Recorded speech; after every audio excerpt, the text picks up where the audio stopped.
English میں چھپی ہوئی قرآن کریم کی معتبر تفسیر بیان کر دے۔ ہمارے علم میں تو کوئی ہے نہیں۔ حضرت مولانا تقی صاحب مدظ العلوم نے انگلش کا قرآن پاک کا ترجمہ کیا ہے، بس وہ ہے۔ باقی اس وقت تک دنیا میں انگلش میں کوئی تفسیر لکھی گئی ہو غالباً کوئی نہیں۔ ٹرانسلیشنز ہیں، مثلا تفہیم القرآن مولانا مودودی صاحب نے اردو میں لکھی تھی، اب اس کی ٹرانسلیشن ہوئی ہے انگلش میں۔ معارف القرآن حضرت مفتی محمد شفیع صاحب رحمۃ اللہ علیہ تحریر فرمائی تھی، اب اس کی ٹرانسلیشن ہوئی ہے۔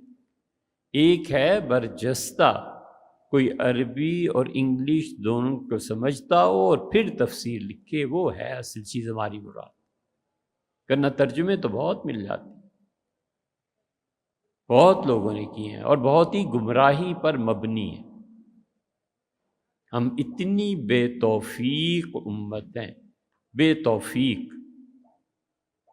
توفیق کے سلب کیے ہوئے، دھتکارے ہوئے، کہ ہمارا انگریزوں سے واسطہ پڑا تھا 16ویں صدی میں، 16، 17، 18، 19، 20، 21 اور 22، 700، 600 سال، 500 ہو گئے۔ ایک تفسیر مجھے انگلش کی لا کے بتاؤ جو قرطبی اور روح المعانی اور مدارک اور خازن کے مقابلے پہ دی جا سکے کہ یہ تفسیر پڑھی۔ آپ کو اس زیان کا احساس ہے؟ چینی میں لے آؤ، چینی یہاں آ جائیں گے تو پوچھیں گے نا، جیسے گورے آئے تھے اور ان کا اپنی پاک کتاب بتاؤ تو صحیح ہے کیا، لکھا کیا ہے۔ ہم گہری نیند سوئے ہوئے ہیں اور یہ نیند ہمیں موت کی طرف لے جا رہی ہے پچھلے کئی سو سال سے۔ اس دنیا میں کوئی ایک تفسیر، صرف ایک قرآن کریم کی ایسی ہے جو کہیں کہ روح المعانی جتنی اچھی تفسیر ہے، قرطبی جیسی تفسیر اچھی ہے، انگلش میں انگلش پڑھ لی اور انگلش میں پی ایچ ڈی بھی کر لی، تو اردو سے انگلش ترجمہ بھیا اور چیز ہے، اور اوریجنلی کسی کی لینگویج ہو انگلش اور وہ بچہ مسلمان اور قرآن کریم کی تفسیر لکھ دے، کیا کہے؟ نہیں ہے۔ اللہ تعالیٰ نے قرآن کریم میں کہا کہ نبی کریم صلی اللہ علیہ وسلم قیامت کے دن جب میرے پاس آئیں گے تو یہ کہیں گے رب ان ھذا قوم اتخذوا القرآن مہجورا، اللہ یہ میری امت ہے، اب اس کا حساب لیں، انہوں نے قرآن کو بیکار چیز سمجھ کے چھوڑ دیا۔ یہ پچھلے 500-600 سال سے تو ہم نے قرآن کو بیکار ہی تو سمجھا ہے۔ کوئی ایک آدمی بتاؤ جس نے اپنے بچوں میں سے کسی کو وقف کر دیا ہو کہ بیٹے انگلش پڑھو، قرآن کریم کی تفسیر لکھو، وہ عربی سمجھے، خدا نے جو نازل کیا اسے سمجھے، پھر انگلش پہ ٹاپ کی کمانڈ اسے حاصل ہو، پھر وہ اس کا کوئی ترجمہ کر کے تفسیر لکھ کے 8، 10، 12 جلدوں میں، تو بھی تو کوئی ہو، وہ بھی کوئی نہیں۔ بانجھ ہے اب یہ امت، انہیں کوئی خبر نہیں۔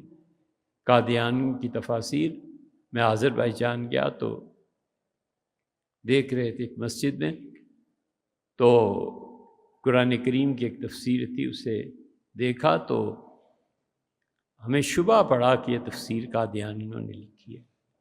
پھر ہم نے وہ آیات نکالی جہاں پہ ان کا کفر ثابت ہوتا ہے، تو اب ظاہر ہے کہ آذربائیجان کی زبان میں تھی، ہمیں کیا پتہ چلتا۔ امام سے پوچھا، اس نے کہا ہاں یہ قادیانیوں کی تفسیر ہے۔ جب یہ 6 ریاستیں آزاد ہوئی تھیں تو قادیانیوں نے ہر ریاست کی زبان میں ترجمہ کر کے اور مختصر حواشی کے ساتھ عیسیٰ علیہ السلام کے انتقال ہو گیا اور یہ ہو گیا اور یہ ہو گیا، ان علاقوں میں وہ تفاسیر تقسیم کرائی تھی۔ ہے کسی میں اتنی ہمت کہ 5-7 کروڑ میں پریس لگا دے، اللہ کی کتاب کو عام کرے؟